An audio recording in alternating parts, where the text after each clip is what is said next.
ஜிஎஸ்டிங்கிறது வந்து சரக்கு மற்றும் சேவை வரி எனக்கு தெரிஞ்ச வரைக்கும். அதே கம்பீரத்தை யாரோ எவரோ மாதிரி மைண்ட் பண்ணு. தமிழ்நாடு கவர்மெண்ட் ஆளுகிறவர்கள் என்ன பண்ணிட்டாங்கன்னா, அழகா சரக்குல அவங்க பார்க்குற லாபத்துக்கு சரக்கு அவங்க விற்கிற சரக்குக்கு ஒத்த பைசா கூட கிடையாது. இதுல இருந்தே இது எவ்வளவு பெரிய மொளமா இருக்கணும்னு புரிஞ்சுக்கலாம் நீங்க.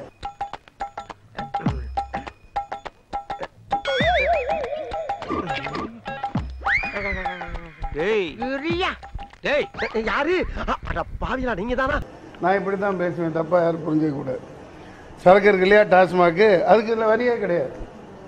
இதை எங்க ஊத்துறது? என் தலையில ஊத்து.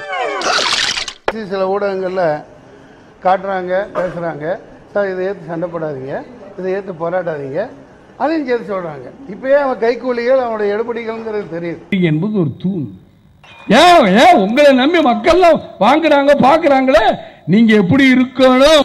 இது வந்து மக்களை வாட்டி வதைச்சு விவசாயிகள் செத்துட்டான், எல்லாம் செத்துட்டான், ஆறு தண்ணி இல்லை, நாடே நாசமா கிடக்கு, வேலை வாய்ப்பு இல்லை.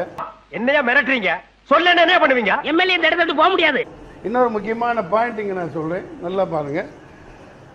அதாவது ஒவ்வொரு ஸ்டேட் கவர்மெண்ட்டும் சென்ட்ரல் கவர்மெண்ட்டும் சேர்ந்து இதை அறிவிக்கிறாங்களாம். ரொம்ப சந்தோஷம். அதாவது எவ்வளவு ஒற்றுமை பாருங்க, ஸ்டேட் கவர்மெண்ட்டும் சென்ட்ரல் கவர்மெண்ட்டும் ஒன்னா சேர்ந்து இதை அறிவிக்கிறாங்க. வரவேற்கிறேன். ரெண்டு பேரும் சேர்ந்து முதல்ல நதிய நீரை இணைங்கடா, விளக்குனீங்களா, அதை செய்யுங்கடா. இந்த பிழைப்பு பிழைக்கிறதுக்கு நீங்க ரெண்டு பேரும் என் கூட சேர்ந்து பிச்சை எடுக்கலாம்.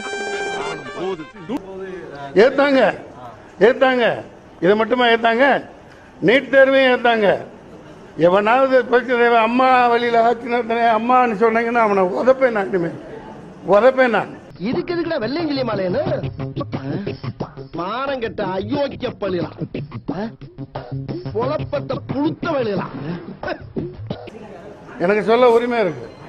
சும்மா பொய்ய சொல்லிக்கிட்டு இந்த மாதிரி பண்ணிக்கிட்டு ஏமாத்திக்கிட்டு நம்ம ஏத்தாங்களா இல்லையா?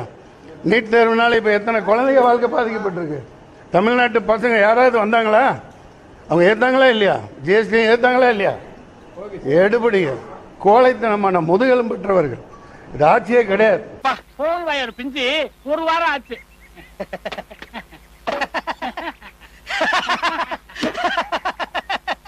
அரசியல்ல இதெல்லாம் சாதாரணமாப்பா.